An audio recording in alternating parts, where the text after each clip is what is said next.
Hello and welcome to episode 1 of the Andrew Yang Daily Show. I'm your host, Matt, and today is September 5th, 2019. This series will be a daily show covering anything and everything related to Andrew Yang and his campaign for president, covering all the top moments, tweets, memes, polls, and stories of the day. Let's get started. Fresh off his CNN climate town hall performance from the previous day, Yang began the morning with an appearance on CBS News, where he discussed his momentum from his campaign headquarters in New York City. What's the bar for you in Iowa and New Hampshire to stay in the race, do you think? I think that we need to exceed expectations, and I'm certain we will do just that, because the press has set relatively low expectations for us at every level. That's a sweet suit pin, Andrew. So when we finish among the top candidates in Iowa and New Hampshire, we're going to end up being the story, probably even more than some of the folks that have been frontrunners the whole time.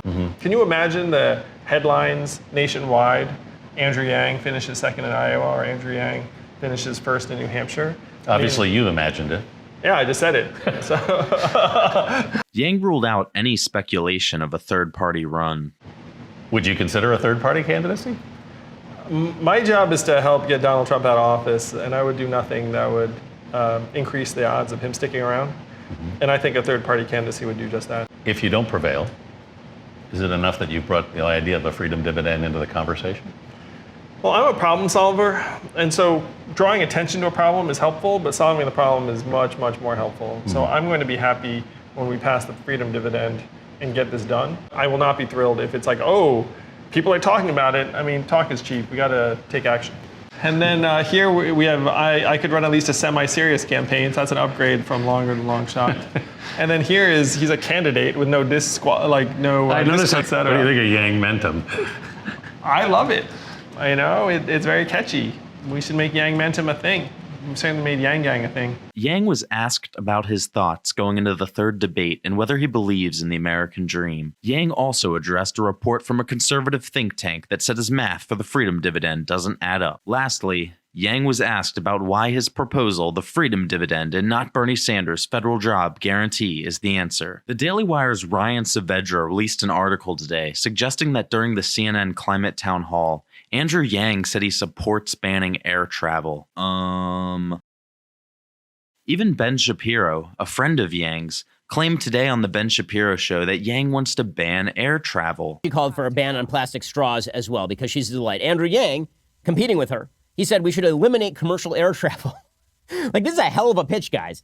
If Democrats really believe that the way to win the hearts and minds of Americans is to eliminate air travel. Here's what Yang actually said. What aspects of the Green New Deal do you support and which do you reject? I love the vision of the Green New Deal. The framers of it have done us all a great service by energizing so many people around a vision. And to me, the only issue I have with the Green New Deal is the timing and the timeline. I mean, they are right that we need to take urgent action, but the timeline that they put out there would do away with commercial air travel and a lot of other things in a particular time frame, that if we have a little bit more time, we can head in the same direction and achieve most of the same value. It's clear from the context of the clip that Yang is merely endorsing the direction of the Green New Deal, not any specific policy within it. Yang's climate change plan, posted on his website, never suggests banning air travel.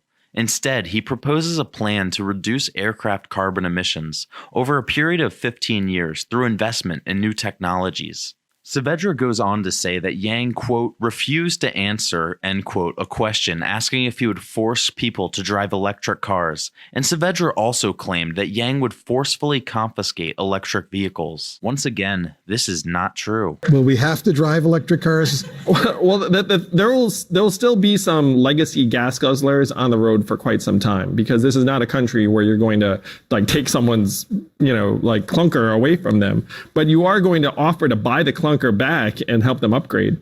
The Daily Wire is either purposefully misrepresenting what Yang said, or they're just ignorant.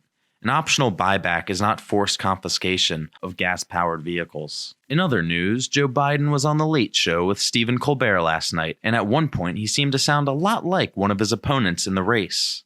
And in the process, there's a lot of people who I think feel like they're being left behind because we're in the middle of something else going on here. Nothing to do with Donald Trump. We're in the middle of what I'd call, other people call, the fourth industrial revolution. We talk about it like Donald Trump is the cause of all of our problems. He is not. He is a symptom. He's a manifestation. We are going through the greatest economic transformation in our country's history, what experts are calling the fourth industrial revolution. When's the last time you heard a politician say the words fourth industrial revolution? Just now. Yeah.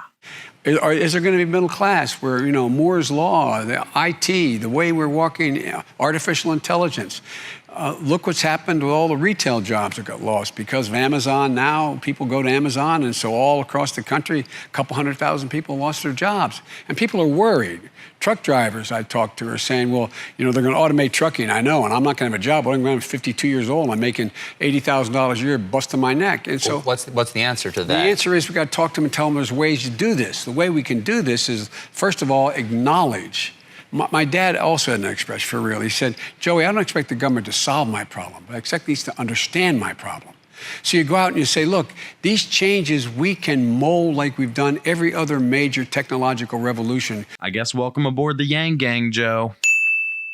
In another sign of the threat of automation on the economy, Gizmodo.com released an article today mentioning Andrew Yang and the fast food industry. My main takeaway from the article? The author noted that as soon as the fast food companies can automate jobs, they will. In fact, McDonald's has reportedly spent $1 billion in automated kiosks just this year alone. A new poll was released from Texas today showing Yang at 2%, good for 9th place in the race there. A previous poll showed him in 7th place, with 3%. Andrew Yang retweeted LeBron James today when the superstar voiced his support for California SB 206. A proposed law that would help college athletes earn compensation for their hard work and revenue-generating talent. This is in line with Yang's policy that the NCAA should pay its athletes. Pay NCAA athletes, because it is wrong to exploit young people that are making millions of dollars for an institution. Meanwhile, you're paying the athletic director and the coach hundreds of thousands of dollars and millions of dollars. What kind of message is that for our young people? The LA Times and BuzzFeed News each published articles on Andrew Yang today. The BuzzFeed News article particularly was pretty neat as it shows the author texting back and forth with Yang. Andrew was also featured on an episode of NPR's The Point today. A link to all of these articles and the full 45-minute NPR interview are in the description below. Be sure to check them out. Andrew Yang's campaign announced 2 new rallies today, one in Boston on September 16th and another in Philadelphia on September 17th. I'm pleased to announce the Zach and Matt Show will be there live at the Philly rally, and we hope to see you there. Here are some of my favorite Yang Gang photos from the day. It's great to see all the love. Thank you for watching episode 1 of the Andrew Yang Daily Show. Remember, you can follow us on Twitter at Zach and Matt Show for breaking news and updates. I hope you enjoyed, and come back tomorrow for episode 2. Yang Gang 2020. Yang Gang 2020. Yang Gang 2020. Yang Gang. Yeah. Yang Gang 2020.